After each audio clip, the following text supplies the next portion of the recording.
The unexpected war, it was supposed to be a peaceful day. Humanity, the youngest species in the galaxy, had just been invited to a council meeting by the Deathworld Alliance, a group of the most dangerous and powerful beings in the universe. Aliens with terrifying strength, unimaginable abilities, and deep-rooted hatred for weaker species. The humans had never been part of this galactic family. The Deathworld Alliance saw them as a joke, a species still in their infancy, barely out of the cradle of their homeworld, Earth. But humanity had learned something important in their short existence. Never underestimate them. Commander Jackson Hayes, the leader of Earth's delegation, stood before the council room, his heart pounding. He had been told it would be simple, an introduction, a handshake of sorts, with the most powerful beings in the universe. But he had an uneasy feeling in his gut. This was a room full of warlords, each more deadly than the next. The room was silent as the Deathworld Alliance took their seats, massive, intimidating figures towering over the humans. Hayes could feel their eyes on him, sensing the judgment, the contempt. They were all waiting for him to speak, to make his first move. But instead, he just stared back, trying to remain calm. It wasn't just the size of the room that made him nervous. It was the feeling that the entire galaxy was watching. Every eye was trained on this moment. And for some strange reason, Hayes felt like this was a test. Without warning, the doors of the room slammed shut behind him. The sound echoed in the cold metallic chamber, and Hayes' stomach dropped. "So the little humans want to join our alliance?" A booming voice echoed through the room, belonging to Zergath, the leader of the Korvath, a terrifying species known for their brutal conquests and violent nature. His eyes glowed an eerie red, his massive form covered in spiked armor. "How amusing," he added, his voice dripping with sarcasm. "What can a weak species like yours offer us?" A shiver ran down Hayes' spine. The other members of the Alliance remained silent, observing carefully. This wasn't going to be a simple meeting, and Hayes knew it.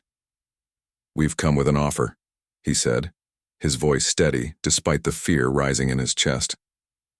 He glanced at the humans standing behind him, their eyes just as uncertain. They were out of their depth, but they had a purpose, something more than just diplomacy. "A gift," Hayes said slowly, trying to sound confident. He had to deliver the message perfectly. "Something unlike anything you've seen before." The room grew even quieter, the tension in the air almost unbearable. The alien council members leaned forward in their seats, intrigued.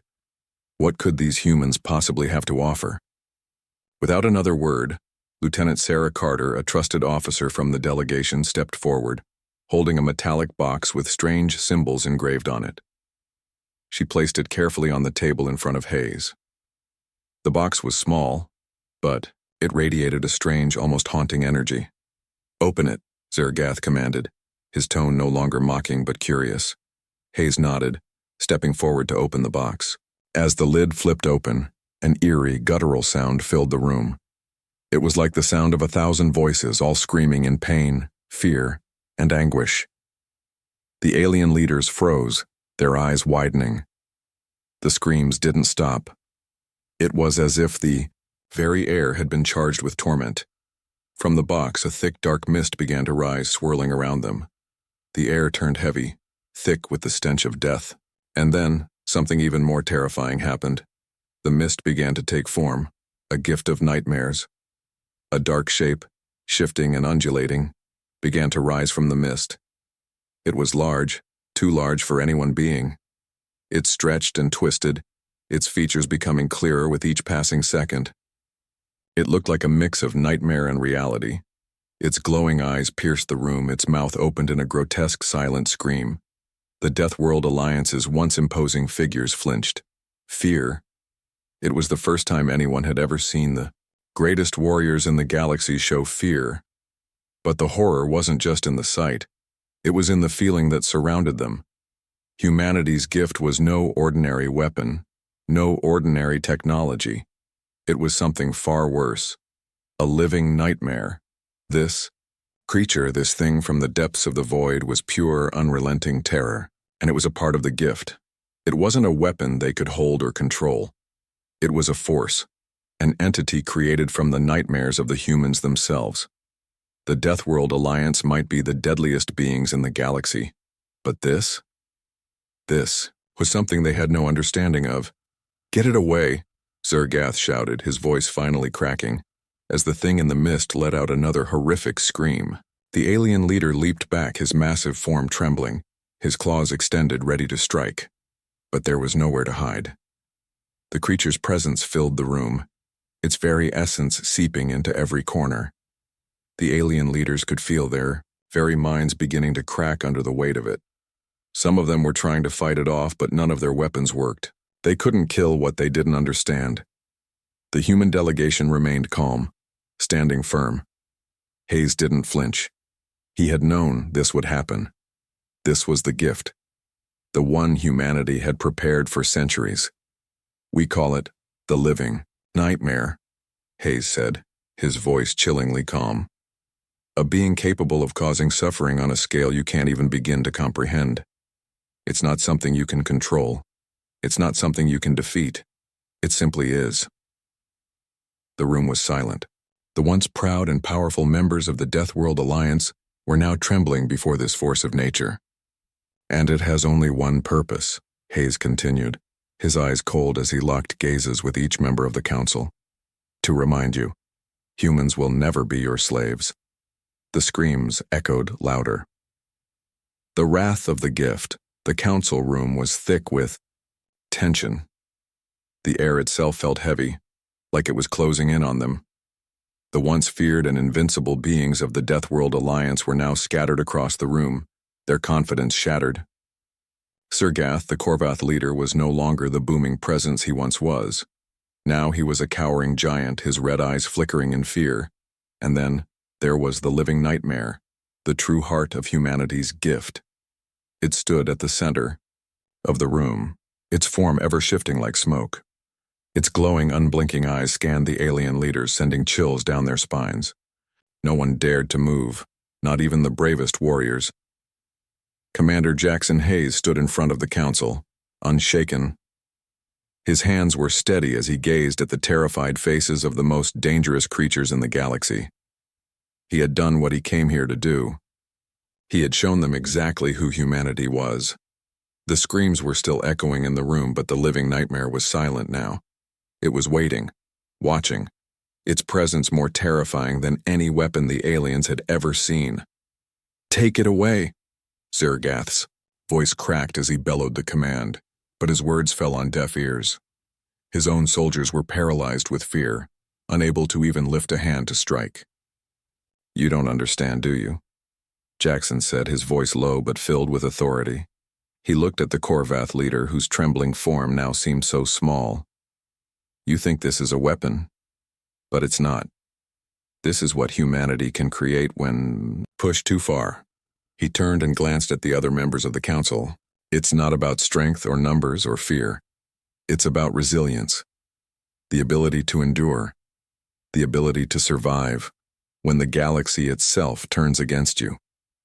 One of the other leaders, a being with spiny, insect-like limbs and a segmented head, took a step forward, his voice hesitant. "What is it?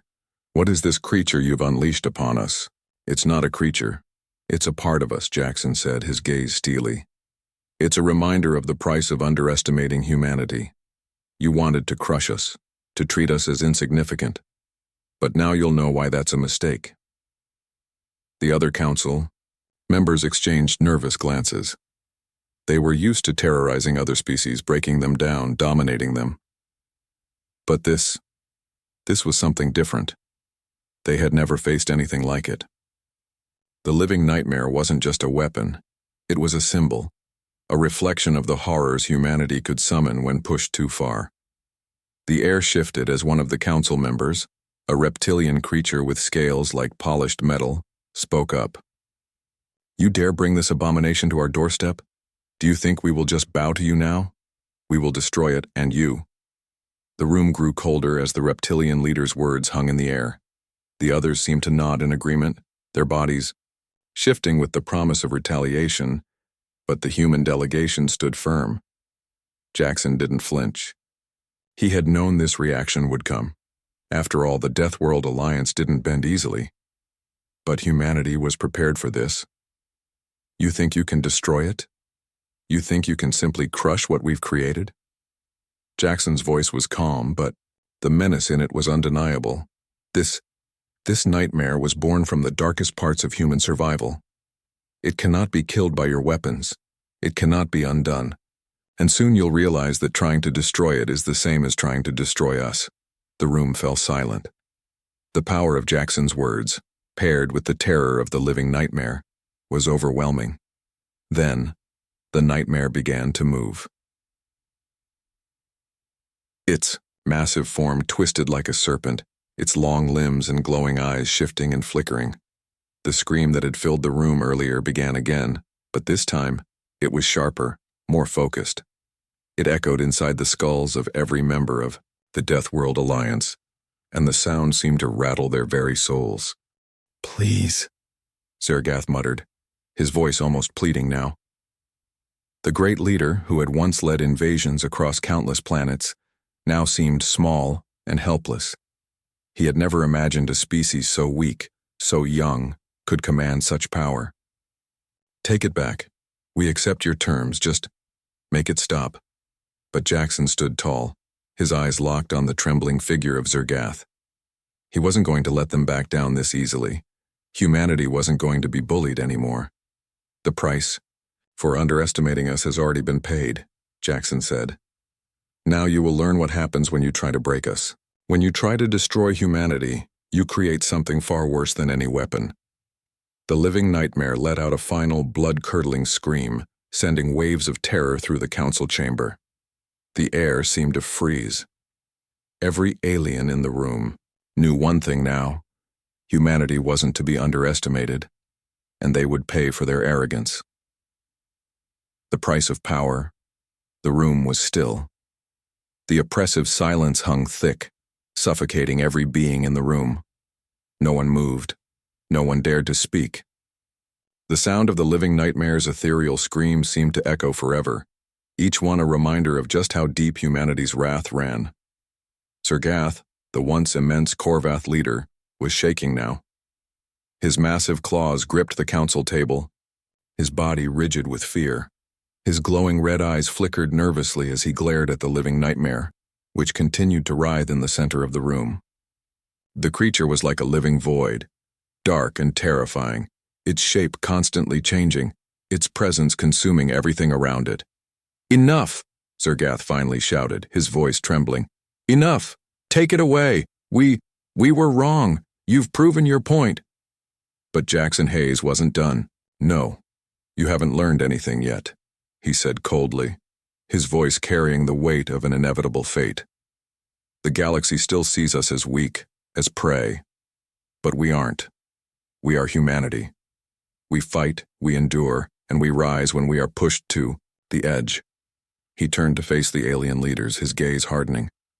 They had underestimated humanity, thought of them as just another fragile species to crush, to subdue.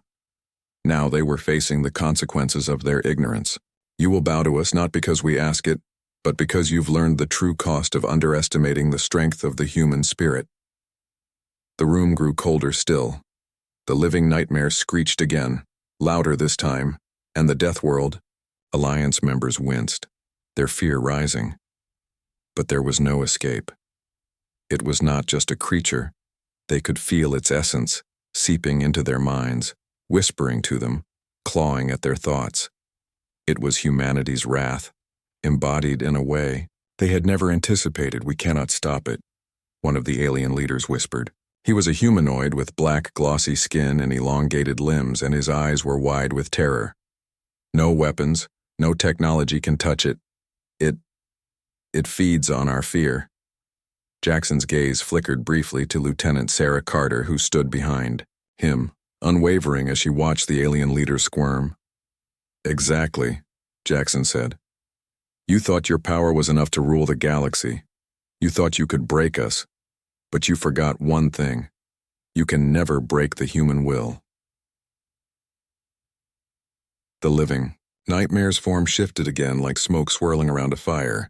It stretched its tendrils toward the council members. its presence suffocating. And then it stopped. There was a moment of silence, a heartbeat where nothing moved, nothing breathed. "What do you want?" Zergath asked, his voice small now. The mighty leader of the Korvath, who had conquered worlds, now seemed like nothing more than a frightened child.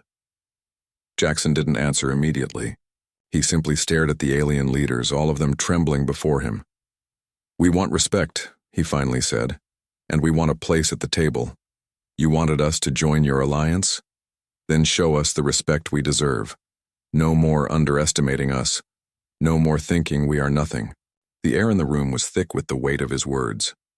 The council members knew that this wasn't a negotiation. It was a warning. Humanity was not a species to trifle with. "What happens if we refuse?" a voice from the council asked. "Oh." Slim, insect-like being whose eyes glowed with unnatural intensity. "If we do not give you what you ask, will you destroy us? Will you unleash more of these horrors upon us?" For a moment, Jackson's expression softened.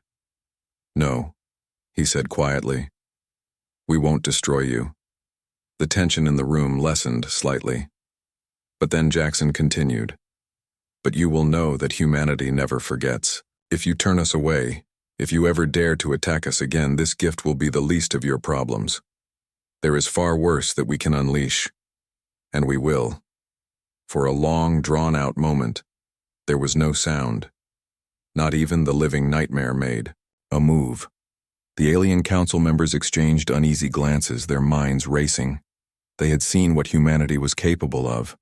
And despite the fear, despite the terror, they knew that Jackson's words rang true. They had been to the edge of the abyss and had stared into the face of something they couldn't fight, couldn't control. "What will it take for peace?" Zergath asked finally, his voice barely a whisper. "What do you truly want?" Jackson looked at him, his eyes cold but resolute. "We want to be part of the galaxy," he said. "Not as your servants, not as your pawns. We want a seat at the table, and we want a guarantee that you will never underestimate humanity again." Zergath hesitated. The Korvath leader had ruled countless worlds, defeated countless species. But humanity had proven something that shook him to his core. They had given him a living nightmare, something no weapon, no force could counter. He knew they had the power to destroy, to break even the strongest of alliances. "We agree," Zergath said slowly, his voice shaking. "We will respect your species. We will recognize you as equals." There was a long, uneasy silence. Then, one by one, the other council members began to nod, though their faces remained pale with fear. "And we will ensure the galaxy knows what humanity can do," Jackson added, with a grim smile. "No one will forget this moment." With a final, blood-curdling scream, the living nightmare vanished. The mist faded, and the creature dissolved into the air, leaving only the lingering sense of terror. The room was still. Silent. The Deathworld. Alliance had been forced to submit. They had learned the price of underestimating humanity, and it was a price they would never forget. The dawn of a new era. The council chamber was finally quiet. The once boiling tension had turned into an eerie stillness. Alien leaders who had been so sure of their superiority moments ago now sat in awe, their expressions a mixture of fear, disbelief, and begrudging respect. The living nightmare had vanished, but its presence remained etched in the air. Thirksea. Very walls of the room seemed to pulse with the memory of its horrific form. Jackson Hayes, his face stern and resolute, turned to his team. Lieutenant Sarah Carter stood beside him, her posture rigid, her expression unreadable. She had always known humanity was capable of incredible things, but even she had to admit, today had proven that humanity could rise to heights no one else could reach. Behind them, the rest of the human delegation stood silently, as if they too were absorbing the gravity of the moment. It wasn't just about the gift they had delivered. It was about the message they had sent to the universe. Humanity was not to be dismissed. They would not be subjugated. They were not just another species to be erased or exploited. Zergath, The Korvath leader spoke first, his voice hoarse. "We will honor your terms," he said, his words clipped, as though the weight of his admission was suffocating him. "You will have a seat at the table. You will have our respect." For a moment, Jackson didn't reply. He simply stared at the massive alien, his eyes unblinking. It wasn't about the words he knew. It was about what came next. The power they had wielded today wasn't just a bargaining chip. It was a promise. Humanity was no longer a small, insignificant species. They were a force to be reckoned with. "Respect," Jackson said slowly. "It's not something that can be given or taken lightly. It's earned. And today you've seen what happens when you push humanity too far. This gift is just the beginning." There was a long pause. None of the alien leaders dared to speak, their eyes glued to the humans. What had they unleashed? What did humanity truly have under their skin, hiding in their hearts, waiting for the right moment? Then one of the council members, a tall, graceful being with translucent skin that shimmered in the light, finally spoke, her voice calm but filled with an unmistakable edge of urgency.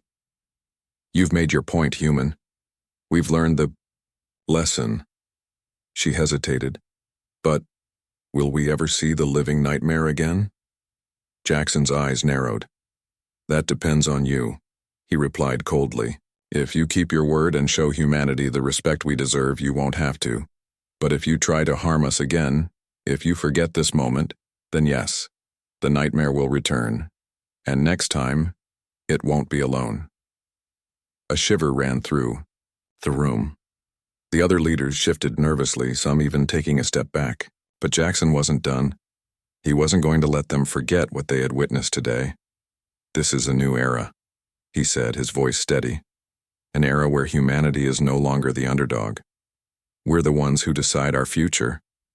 And you all, you will remember us. You will fear us and you will respect us, or there will be consequences." The Korvath leader, Zergath, who had once been so boastful, was now silent, his head bowed in submission. His entire body trembled, though he tried to conceal it. The once proud leader of the most fearsome race in the galaxy had been humbled by the ferocity of the humans. "Agreed," Zergath said, his voice now quiet, almost apologetic. "We will comply. You have proven your strength, human. You will have your place. You will be recognized." Jackson allowed himself a single nod, but his face remained expressionless. "Good," he said simply. "Then let this be a lesson for all of you. Never again will we be overlooked. Never again will humanity be considered weak." And with that, the tension in the room finally started to dissipate, but the unease lingered. The Deathworld Alliance, the most powerful coalition of beings in the galaxy, had just been forced to acknowledge humanity's power. But the scars of that confrontation would never fade. It wasn't just about one battle, one confrontation. It was about the irreversible shift that had taken place in the universe. Outside the council room, across the vast reaches of space, whispers would spread of what had happened today. The day the humans, just a small species on a forgotten planet, had turned the tables on the galaxy's most dangerous forces. The galaxy reacts. The aftermath of the living nightmare's appearance rippled through the galaxy like a seismic wave. The entire Deathworld Alliance was shaken to its core. There were no immediate battles, no widespread retaliation, but the silence was even more unsettling. For weeks, the galaxy held its breath. The leaders of the great spacefaring empires whispered in secret meetings, while the common citizens, alien and human alike, watched and waited. For the first time in millennia, humanity was no longer considered an insignificant speck on the galactic map.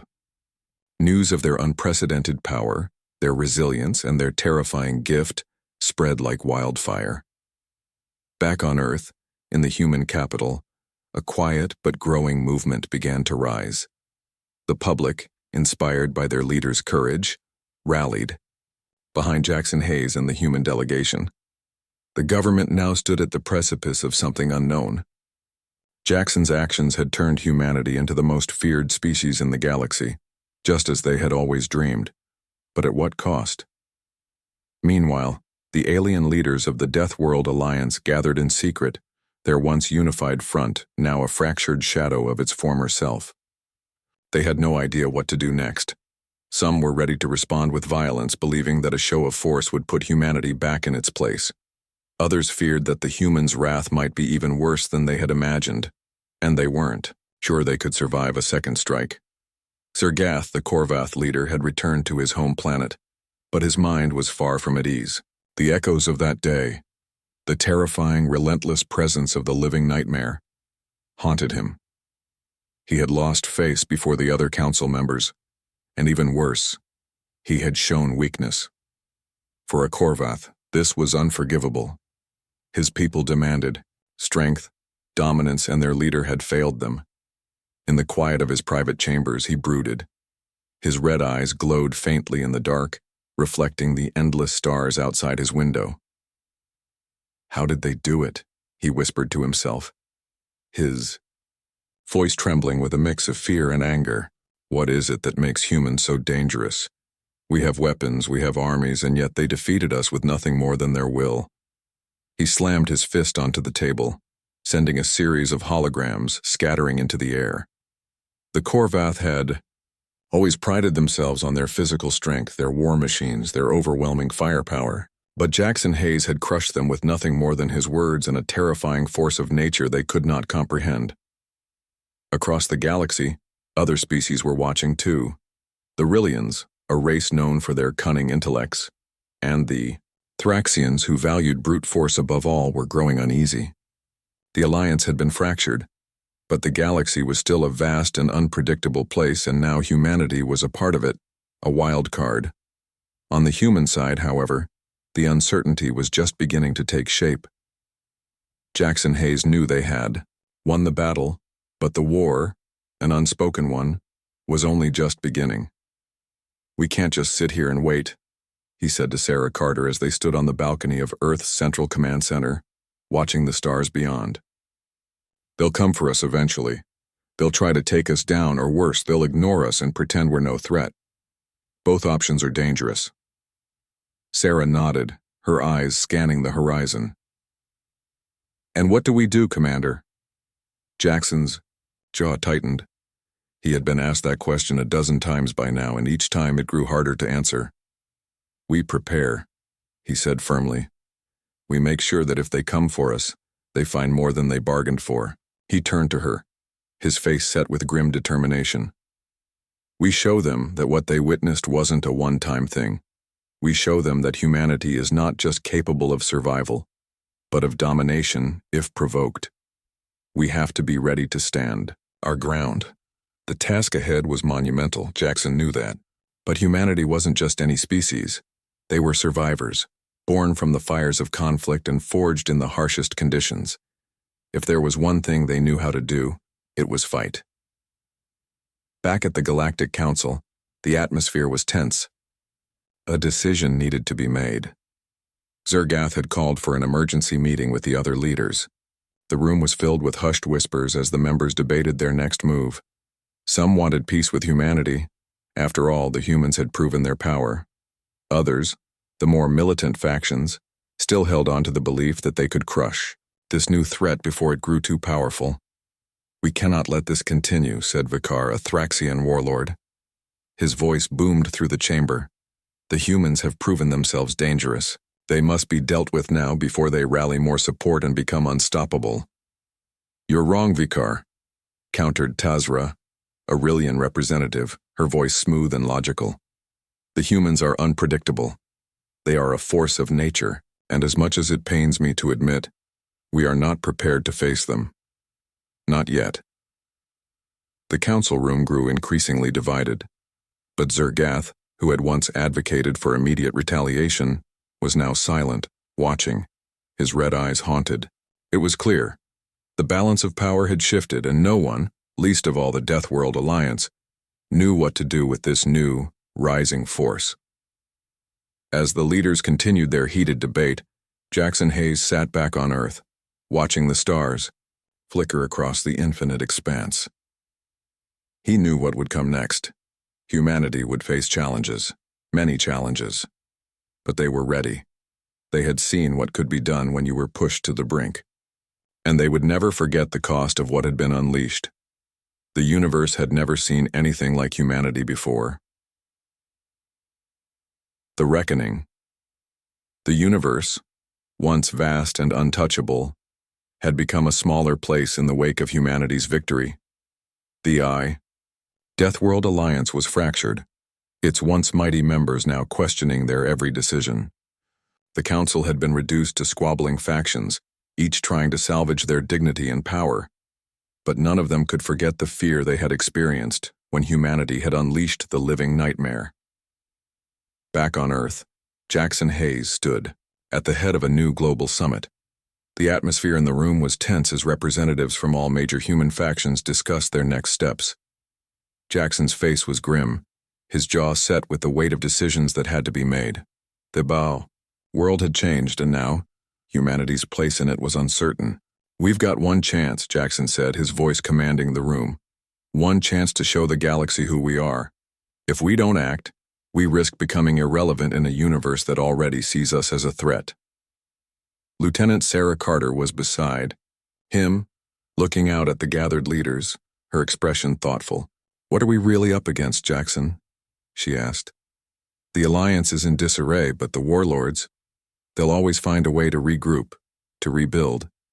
The bigger question is, what happens when the next living nightmare comes?" Jackson turned toward Sarah, his gaze unyielding. "That's exactly it," he said. "There's no guarantee that we can always control the nightmares we unleash, but what we can control is how we use the strength we've gained.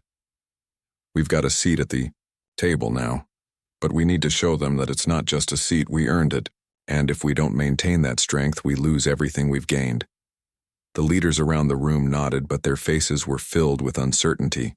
Some were already considering alternatives, peace talks, alliances with other species, but Jackson knew that the galaxy would never truly accept humanity until it saw them act.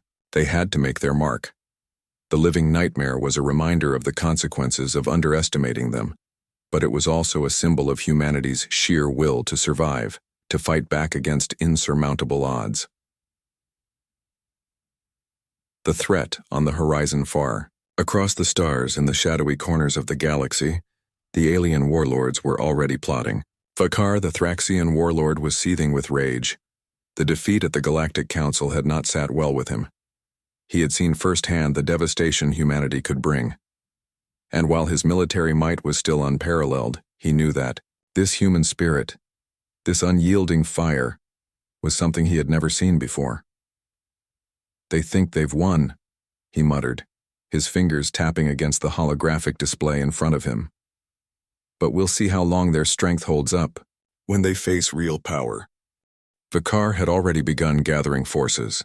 His plan was simple: strike before humanity could properly organize, before their newfound position in the galaxy could solidify.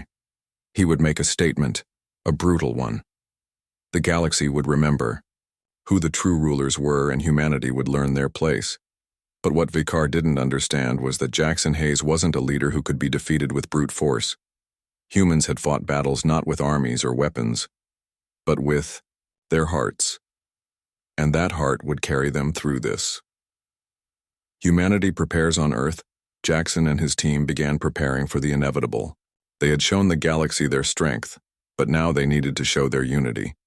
Humanity would need to be more than just a powerful species. They would need to be a wise one that understood the balance between power and diplomacy. "We need to build," Jackson said in a private meeting with his closest advisors. "We need to reinforce our position, develop new strategies, and bring the galaxy together." "But how?" Sarah asked. "The other factions, especially the ones that still think they can defeat us, won't sit idly by while we strengthen our position." Jackson looked out of the window of the command center, staring into the stars. "We'll do what humans always do," he said softly, almost to himself. "We'll survive, we'll endure, and we'll win. Not just through force, but through unity." The human race, long seen as weak, was now in the midst of a transformation. What had begun as a simple act of self-preservation, the living nightmare, was becoming the foundation for something much larger. Humanity would no longer be pawns in the games of the galaxy's more powerful empires. They would be players. And the galaxy would soon learn the cost of crossing them. The gathering storm as Jackson and his team continued to prepare. Vikar's forces grew stronger. He was reaching out to other alien factions who were dissatisfied with the human intervention, promising them the chance to destroy what they had long underestimated. The warlords had seen the weakness in the galaxy, humanity's rise, and they would use it as fuel for their own ambitions. But Jackson knew that the clock was ticking. His next move had to be precise. If he acted too soon, humanity could be destroyed before they had a chance to consolidate their power. But if he waited too long, it might be too late. The stakes had never been higher. The Deathworld alliance had been divided, but Vikar's new alliance was growing, an army of unknown warriors, mercenaries, and killers, all eager to prove themselves by conquering humanity. And as Jackson Hayes stood on the balcony of Earth's Central Command, staring into the vast unknown, he knew the final confrontation was coming. Humanity's strength had been proven, their resolve tested. But when the time came to face this new threat, humanity would rise again, and they would show the galaxy that the living nightmare was not just a symbol, it was a warning. The storm breaks, the day had finally arrived. Jackson Hayes could feel the shift in the air, the unseen tension that hung thick across the galaxy. After months of preparation, after countless meetings, strategies, and alliances, the inevitable confrontation was closing in. The Deathworld alliance had made its move, and now humanity would have to make theirs.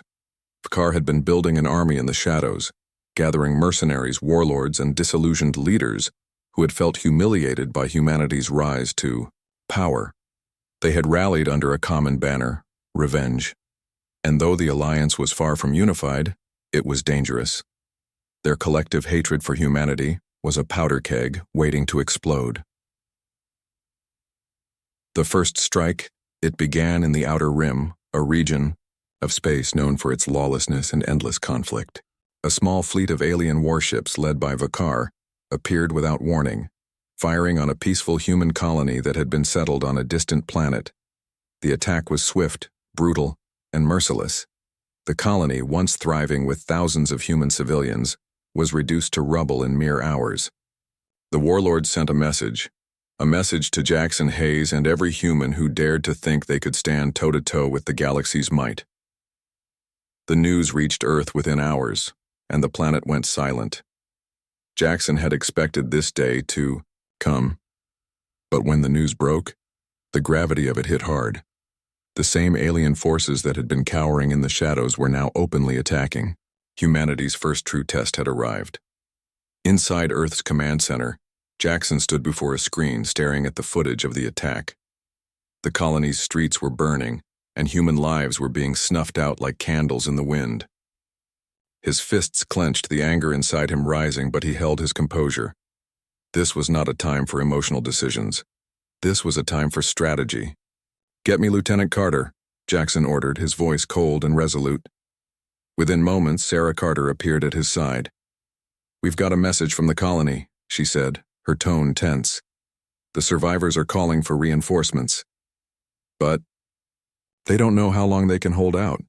"We'll make sure they hold on," Jackson replied, "and we'll make sure they know that the rest of the galaxy is watching." A counterattack. The next phase of Jackson's plan was simple: strike back before the enemy could regroup. Humanity wasn't going to wait for a larger fleet to amass. They were going to hit Vikar's forces where it hurt.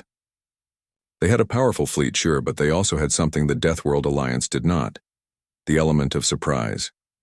The human fleet, led by Admiral Laura Sterling, was already on its way to the Outer Rim. Jackson's orders were clear: strike. First, strike hard and send a message that humanity would not be pushed around. "We'll show them what happens when they underestimate us," Admiral Sterling said as she stood before her command crew. "Prepare for a full-scale assault. We don't give them an inch." The human fleet, swift and disciplined, dropped out of FTL, travel into the outskirts of the system. Vikar hadn't anticipated such a quick response. His fleet, still scattered and disorganized, was taken completely by surprise.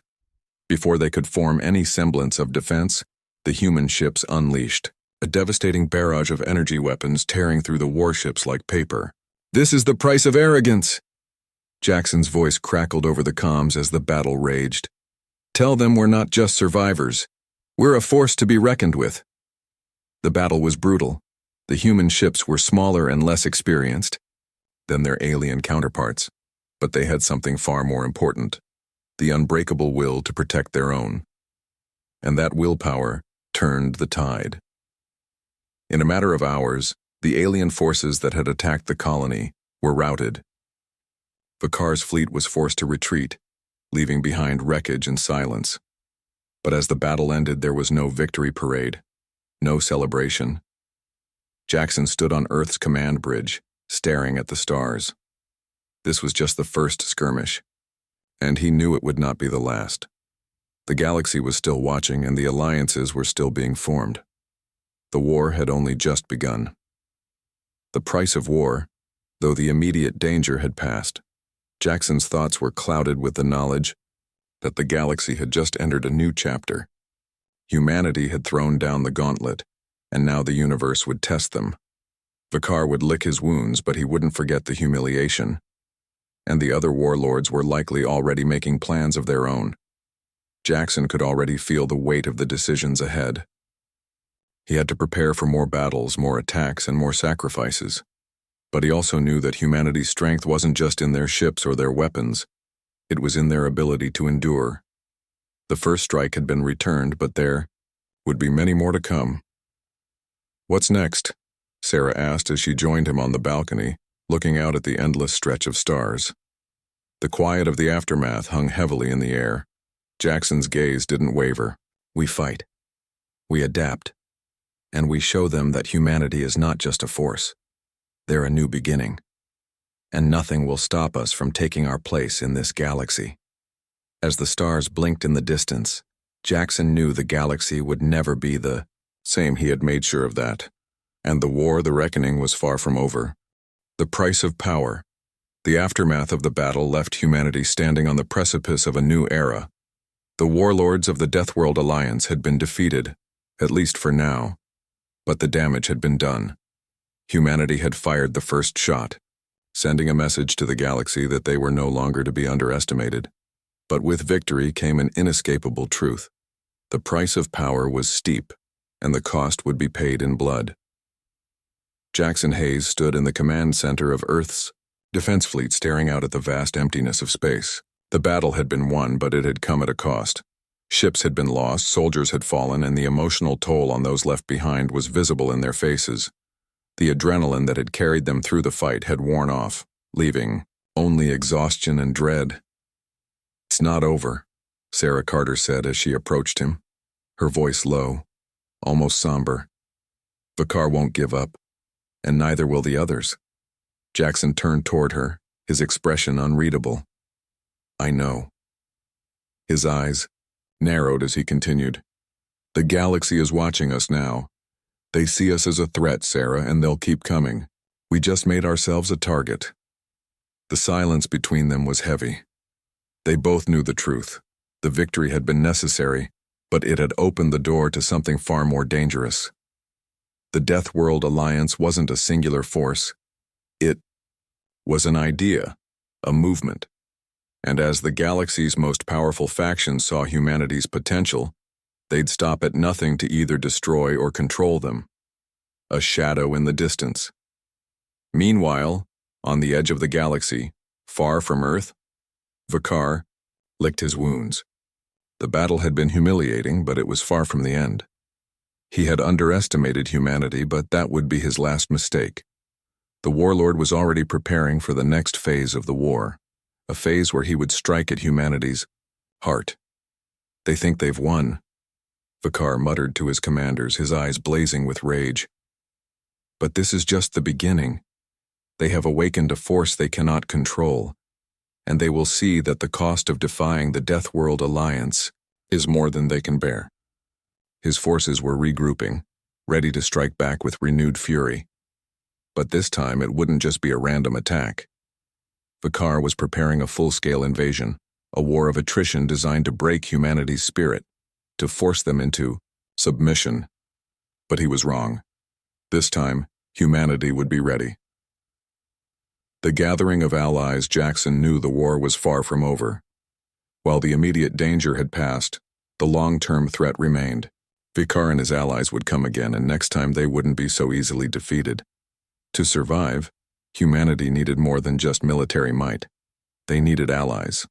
Real, lasting alliances with other species, those who didn't view humanity as a threat, but as a potential partner in reshaping the galaxy.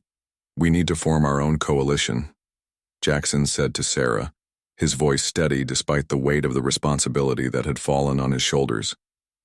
Not just for survival, but for the future of humanity. He called for a summit, a gathering of representatives from all the worlds that had once ignored humanity. "We will offer peace," he said, "but only on our terms. We will not bow to the galaxy's bullies, but we will show them that we have something worth fighting for. Our unity, our future." It was a bold move, and one that carried immense risk. But Jackson had always believed in the power of human resilience. He believed that if he could show the galaxy what humanity could accomplish when they worked together, it would change everything. Representatives from hundreds of planets, some of them allies of the Deathworld Alliance, gathered for the summit. Jackson stood at the front of the room, flanked by his closest advisors. The representatives were wary, suspicious of humanity's motives. The living nightmare was still fresh in their minds, and most of them were still unsure if this was a galaxy-changing moment or just another dangerous gamble. "We are not here to conquer," Jackson began, his voice carrying across the room. "We are here to build a future, one where every species can thrive, not through fear, but through cooperation. Humanity does not seek to dominate, but to defend, and we will do whatever it takes to ensure our survival. But we need your help. We need your partnership."